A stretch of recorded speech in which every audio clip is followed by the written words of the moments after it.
Halo semuanya, perkenalkan saya Olen, calon guru penggerak angkatan 11 Kabupaten Karimun, Kepulauan Riau. Di video ini, saya akan memaparkan rangkuman koneksi antar materi modul 31. Selamat menyaksikan. Sejauh mana pemahaman saya tentang konsep-konsep yang telah saya pelajari di modul ini, yaitu dilema etika dan bujukan moral, 4 paradigma pengambilan keputusan, 3 prinsip pengambilan keputusan, dan 9 langkah pengambilan dan pengujian keputusan. Adakah hal-hal yang menurut saya di luar dugaan?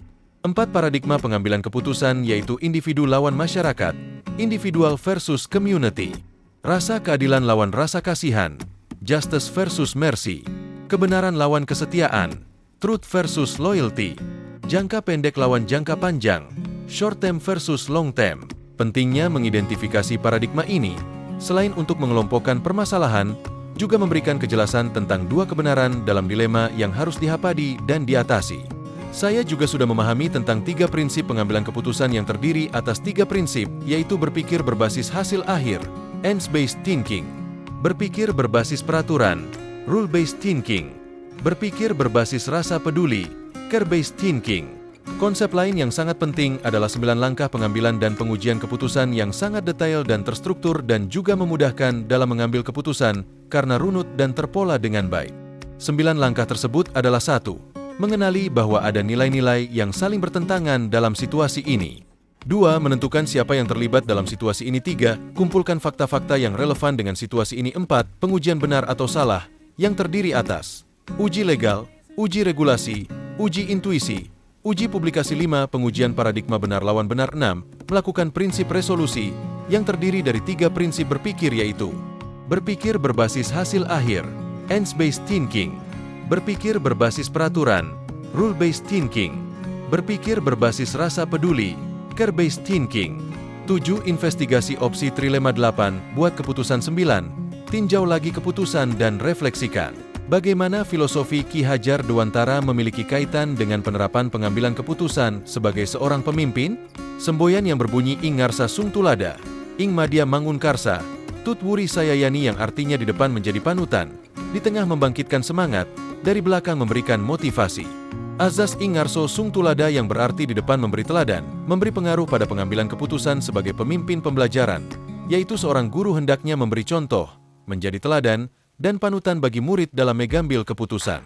Azas Ing Madyo Mangun Karsa yang diterapkan berpengaruh pada bagaimana guru menumbuhkan usaha murid untuk mengambil keputusan atas situasi yang dihadapinya. Azas Tut Wuri Handayani artinya guru dapat memberikan dorongan dan motivasi agar anak berani mengambil keputusan yang bertanggung jawab.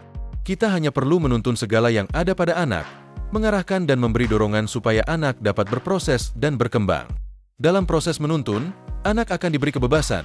Dalam hal ini guru sebagai pribadi yang memberikan tuntunan dan arahan agar anak tidak kehilangan arah serta membahayakan dirinya serta anak menemukan kemerdekaannya dalam belajar sehingga akan berdampak pada pengambilan keputusan yang tepat dan bertanggung jawab.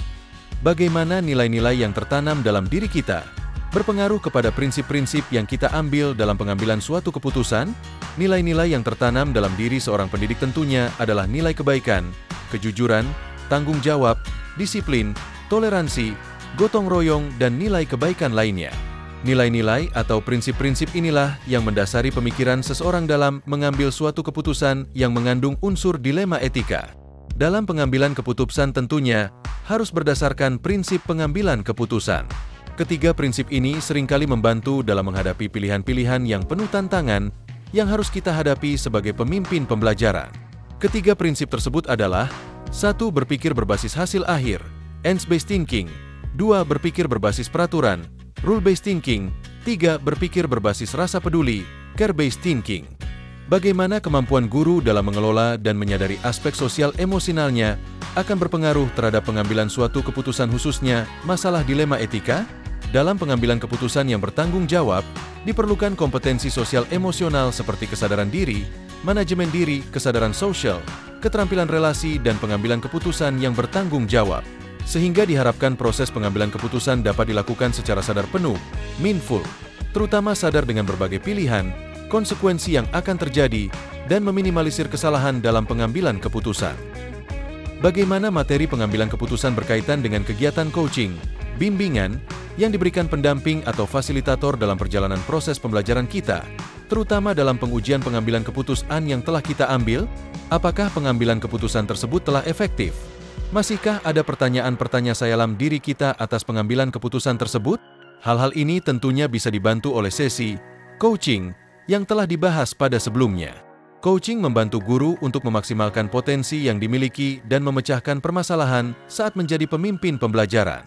Sehingga pada saat menentukan suatu permasalahan dilema etika, seorang guru mampu mengidentifikasi suatu permasalahan dengan teknik coaching dengan alur tirta, sehingga mampu menghasilkan keputusan yang tepat dan berpihak pada murid. Tentunya pertanyaan-pertanyaan masih ada dalam benak kita sebagai guru tentang pengambilan keputusan tersebut. Apakah keputusan tersebut sudah berpihak kepada murid? Apakah sudah sejalan dengan nilai-nilai kebajikan universal? Apakah keputusan yang diambil bermanfaat untuk banyak orang dan apakah keputusan yang diambil tersebut dapat dipertanggungjawabkan? Apakah kesimpulan akhir yang dapat saya tarik dari pembelajaran modul materi ini dan keterkaitannya dengan modul-modul sebelumnya? Pengambilan keputusan adalah suatu kompetensi yang harus dimiliki oleh guru dan harus bersayaskan kepada filosofi Ki Hajar Dewantara yang dikaitkan sebagai pemimpin pembelajaran. Dalam pengambilan keputusan harus berdasarkan pada budaya positif dan menggunakan alur bagja yang akan mengantarkan pada lingkungan yang positif, kondusif, aman dan nyaman, well-being. Seorang guru harus memiliki kesadaran penuh, mindfulness, untuk mengantarkan muridnya menuju profil pelajar Pancasila. Guru juga harus menguasai keterampilan sosial dan emosional, sehingga dalam pengambilan keputusan dapat dilakukan dengan teknik coaching. Dalam perjalanan pasti ada banyak dilema etika dan bujukan moral, sehingga diperlukan panduan 9 langkah pengambilan dan pengujian keputusan untuk memutuskan dan memecahkan suatu masalah, agar keputusan tersebut berpihak kepada murid demi terwujudnya merdeka belajar. Bagaimana dampak mempelajari konsep ini buat saya? Perubahan apa yang terjadi pada cara saya dalam mengambil keputusan sebelum dan sesudah mengikuti pembelajaran modul ini? Saya jadi paham bahwa dalam menyelesaikan masalah harus melalui tahap-tahap pengambilan keputusan berdasarkan prinsip dan paradigma. Saya juga merasa bahwa dalam pengambilan keputusan harus berdasarkan nilai-nilai keyakinan universal. Seberapa penting mempelajari topik modul ini bagi saya sebagai seorang individu dan saya sebagai seorang pemimpin? Bagi saya mempelajari modul ini sebagai seorang individu dan sebagai seorang pemimpin sangatlah penting. Hal ini dapat mendorong saya dalam pengambilan keputusan berdasarkan 4 paradigma pengambilan keputusan, 3 prinsip pengambilan keputusan, dan 9 langkah pengambilan dan pengujian keputusan. Demikianlah hasil rangkuman dan koneksi antar materi yang dapat saya sampaikan. Mohon maaf jika ada kesalahan dalam penulisan dan perkataan. Terima kasih. Guru penggerak, tergerak, bergerak, menggerakkan.